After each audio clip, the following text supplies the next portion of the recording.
You know, hip-hop changing from positive to negative was not a consequence of history. It was not a circumstance of history. It was nothing that just happened on its own. It had nothing to do with the changing of the times. It had nothing to do with that.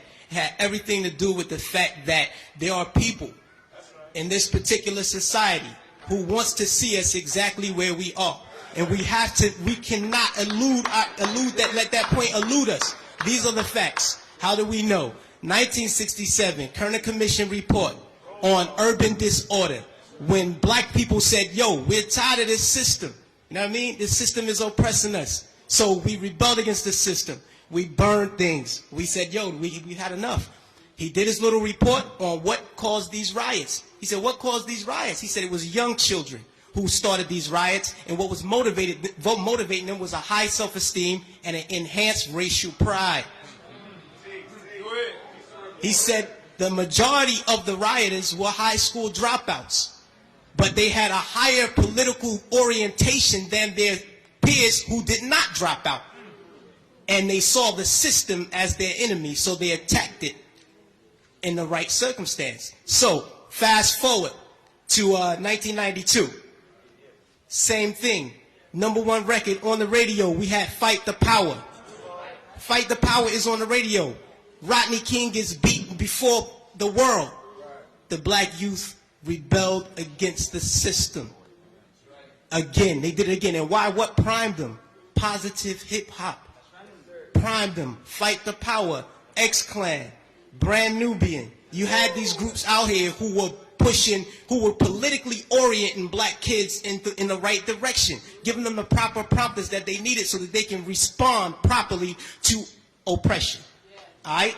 In 1967, when the riots happened, he saw that the self-esteem and the racial pride was fueling this. So he said, how do I bring that down so that they will not riot? And what he did, he flooded the airways with black exploitation movies. Nigga Charlie and the Return of Nigga Charlie. These were movies. Hip-hop didn't start calling people niggas.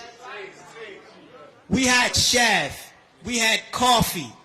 Black girl turned prostitute to do whatever. You know what I mean? But these black exploitation movies brought down the self-esteem and the racial pride so that the kids will not rebel against this system of oppression. 92, the racial pride was back in effect. We had black kids going to Dr. Ben Yuckinen lectures. We were spending our money to go see Farrakhan speak as opposed to going to a strip club. This is where we were. The most coveted article of clothing was a historically black college or university sweater.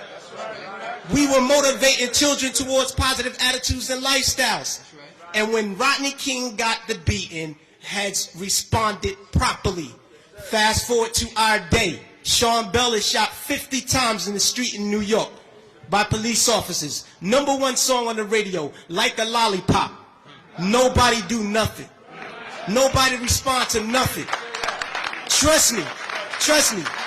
Just like the brother, I believe it was JT, the bigger figure, who said that the label executives came to him and said, yo, brother, we need you talking about guns and whores. You know what I mean? That's right. That happens. I've been in those meetings with management and had to ask me, is what you're saying really what you believe so that we'll know how to market you properly? You know what I mean? This happens. Young Buck on his album, he has a song on his album that talks about police terrorism. The label said absolutely not. Jimmy Iovine said absolutely not. You cannot put that record on the album because it might create an atmosphere that might put police officers' lives in danger. Right. So they took the record off, but they let him keep the other 14 songs on the album that talked about killing black youth.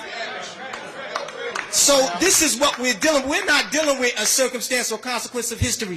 You know what I mean? The environment that we're embedded in puts us in a situation where we feel we have to maneuver and play the game and water our message down. You know what I mean? But no, what happened was they intentionally shifted the paradigm to get us exactly where we are right now. Right now, we're feeding the prison industrial complex right now. Our kids are going to prison because they're promoting these records. They're promoting these records daily that send us to jail. You know what I mean? It's cool to go to jail. You know what I mean? They're glorifying these things. And it's not the black youth. We're in a position where we get, like the brother said, the choice. You know, he said, yo, I chose the positive. so I didn't do it. But every youth is not going to take that route. I know I come from the projects, grew up in the projects all my life. You know what I mean? And we're not turning down $500,000 to say nigga. We're not going to do it because we won't turn down $200 to take a package of crack from one corner to the next. You know what I mean? We're living in a state of poverty and want of all things. So it's hard for us to make that. Our judgment is clouded. And they knew that the judgment would be even more clouded if they took groups like X-Clan off the radio. This is just what it is. And until we start to deal with the environment that's shaping the behavior, we'll never get to the next part.